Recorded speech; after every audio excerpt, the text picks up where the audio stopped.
اور تمام اپوزیشن جماعتیں بھلے ہی عمران خان پر تنقید کریں، لیکن جو 2 روز پہلے انہوں نے بیان دیا وہ کسی حد تک سچ پر مبنی تو تھا. اگر ان کی تیاری نہیں تھی تو انہوں نے ایکسیپٹ کر لیا، قبول کیا. سچ بولنے کے لیے بھی بڑا ظرف چاہیے ہوتا ہے. جی بالکل. یہ دیکھیں خالد صاحب پر ہر تنقید جو ہے اس کو تنقید برائے تنقید نہیں سمجھنی چاہیے. وہ خود ایڈمٹ کر رہے ہیں، لیکن ہمیں وہ دن بھی یاد ہے جب وہ کہتے تھے کہ 22 سالہ جدوجہد میں نے یہی سیکھا ہے کہ تیاری ہونی چاہیے. اور انہوں نے کہا کہ میری 200 لوگوں کے ایکسپرٹس کی ٹیم جو ہے ہر وقت تیار ہے، اور میں پیپلز پارٹی یا مسلم لیگ نون کی طرح کوئی ایسے جو ہے وہ معاملات نہیں ہمارے ہوں گے یا بلنڈر نہیں ہوں گے. اور ہم جو ہیں یعنی ہم تو اپنے لحاظ سے پوری کوشش کر رہے تھے، لیکن بقول ان کے کہ ہماری ٹیم کمزور ہے یا اس طرح. لیکن ہم نے کیا دیکھا کہ ان کی تو آدھی سے زیادہ ٹیم پی ٹی آئی کی ہے ہی نہیں. یعنی وہ اچانک سے انہی دنوں میں وارد ہوئی جو کیبنٹ میں رکھے گئے، اور لوگ خود ان کے ناراض ہو رہے ہیں. دوسری چیز جو انہوں نے کل مزہ خیز مجھے لگی پاسنگ آؤٹ پریڈ میں، انہوں نے کہی کہ میں تنخواہوں کی بات تھی، وہ یہ کہہ لیتے کہ ہاں I'll go through it یا I'll just look into it and and then we get it resolved، جو بھی پرائم منسٹر کو کہنا چاہیے. انہوں نے یعنی وہاں جو ان سے جونیئر اور ایک ظاہری بات ہے ہمارے جوان جن کو حوصلہ چاہیے خود، ان کے سامنے بے بسی دکھائی. انہوں نے کہا کہ میں بادشاہ تو نہیں ہوں. اور پیچھے شیخ رشید کا چہرہ ایکسپریشن دیکھنے والے تھے جب انہوں نے کہا کہ میں نہیں کر سکتا، I need to discuss it with my finance minister something like that کہ انہوں نے کہا کہ ان سے بات کرنی ہے اور مجھے آئی جی نے کہا ہے. انہوں نے شیخ رشید کا نام بھی نہیں لیا. شیخ رشید کو یہ بھی شاید ناگوار چیز لگی بہرحال، لیکن اس سے لگتا یہ تھا کہ وہ ایک ایبسلوٹ اتھارٹی یا وہ چاہتے ہیں کہ ایک بادشاہ کی سی، یعنی وہ اشارہ صدارتی نظام کی طرف بھی ہو سکتا ہے، کیونکہ جس طریقے سے یہ انہوں نے الیکشن کمیشن کی امینڈمنٹ جو ڈومین پارلیمنٹ کا تھا انتخابات سینٹ کے حوالے سے، شو آف ہینڈ کے حوالے سے، وہ بھی فرد واحد کی بنیاد پہ وہ کر رہے تھے. یعنی پارلیمنٹ یعنی ان کے نظر میں کچھ نہیں ہے. یا جو بھی فیصلے سینسس کے حوالے سے ہم دیکھا جو سی سی آئی کے ویلیڈیشن وہاں ہونے والی ہے، انہوں نے کمیٹی بنا دی، خود فیصلے کر رہے ہیں کیبنٹ کے 3-4 لوگ. یعنی یہ پارلیمنٹری سسٹم میں ہمیں پتہ چلا کہ یقین رکھنے والے لوگ نہیں ہیں. پھر معاشی معاملات بھی ان سے سنبھل نہیں سکے. اب یہ جو ہے اب آ کر 2 سالوں کے بعد یعنی 100 دنوں میں جو وہ دے رہے تھے رپورٹ دینی تھی کہ میں 200 لوگوں کی ٹیم کہاں ہے، وہ 100 لوگوں کے دعوے کہاں ہیں. سسی صاحب میں آپ کی طرف واپس آزاد صاحب پاکستان تحریک انصاف کے رہنما ہمیں جوائن کر چکے ہیں، اور ملک احمد خان صاحب مسلم لیگ نون کے سینئر رہنما بھی ہمیں جوائن کر چکے ہیں. ملک صاحب ذرا مراد صاحب سے اس کا میں جواب لے لوں کہ پھر آپ کی طرف آتا ہوں کہ 200 لوگوں کی ٹیم جو مراد صاحب حکومت میں آنے سے پہلے دعوے کیے تھے کہ 90 دن میں سب صحیح ہو جائے گا، پھر 6 ماہ کا بتایا گیا، پھر 1 سال، اور 2.5 سال بعد یہ بتایا جا رہا ہے کہ تیاری نہیں تھی، تیاری کے بغیر کسی کو حکومت میں نہیں آنا چاہیے. تو اب یہ اگر اسی وقت بتا دیتے تو لوگ شاید کچھ اور فیصلہ کر لیتے. مراد صاحب دیکھیں اس طرح نہیں ہوتا.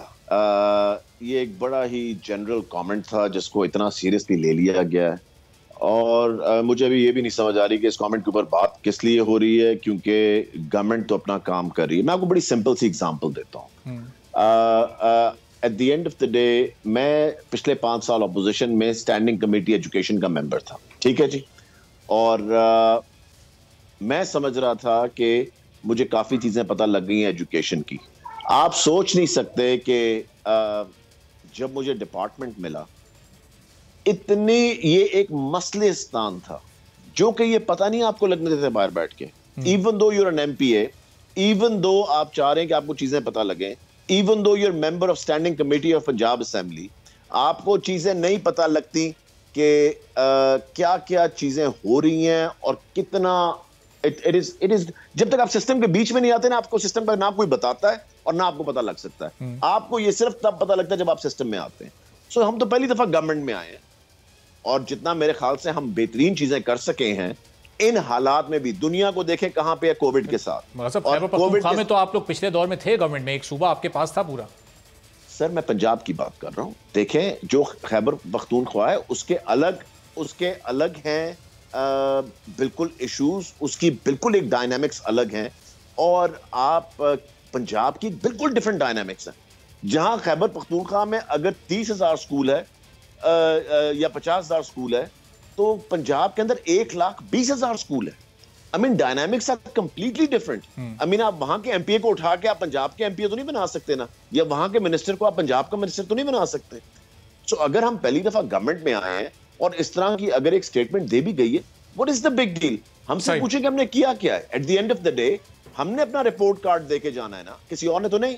چلیں, لیکن اب ملک صاحب مراد صاحب 2.5 سال تو آپ گزار چکے ہیں, ذرا ملک صاحب کو گفتگو میں شامل کرتے ہیں. ملک صاحب تھوڑا اب 2.5 سال بعد انہیں احساس ہو گیا کہ ابھی یہ نئے ہیں, ابھی تھوڑا ٹائم چاہیے ایشوز کو سمجھنے کے لیے, لیکن آگے نہیں, میں یہ بالکل بھی نہیں کہہ رہا. اچھا, پھر ٹائم چاہیے ایشو سمجھنے کے لیے, بالکل بھی میں یہ نہیں کہہ رہا.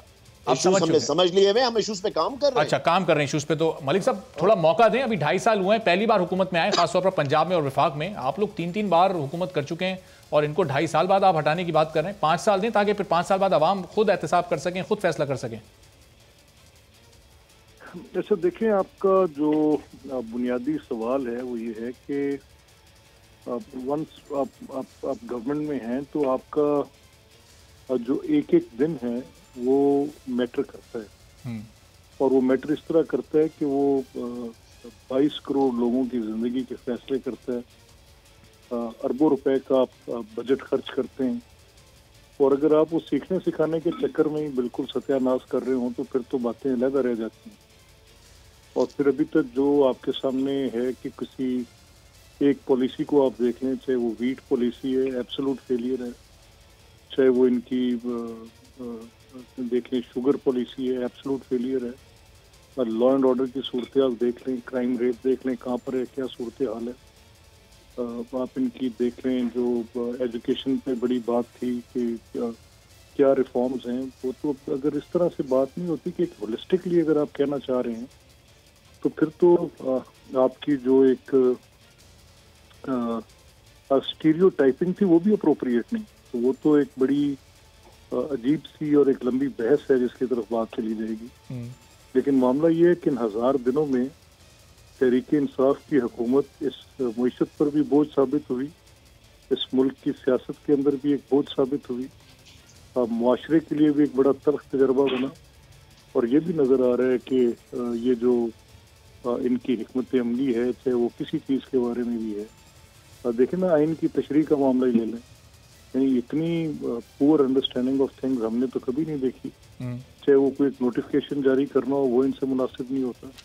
اب یہ آئین کی آرٹیکل 226 کی موجودگی میں سینٹ کے الیکشنز کے حوالے سے ایک نئی بحث کھول لی ہے. یا تو آپ کے پاس اتنی میجورٹی ہو کہ آپ امینڈمنٹ لیں, اور اگر وہ نہیں کر سکتے تو پھر ایک صرف میرا خیال ہے کہ ایک چیپ پاپولیرٹی لینے کے علاوہ اور تو اس میں کوئی اور بات نہیں ہے.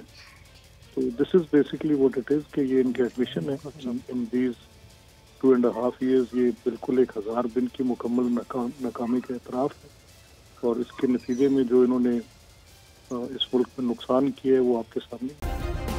سبسکرائب کریں اور بیل دبائیں تاکہ کوئی خبر رہ نہ جائے.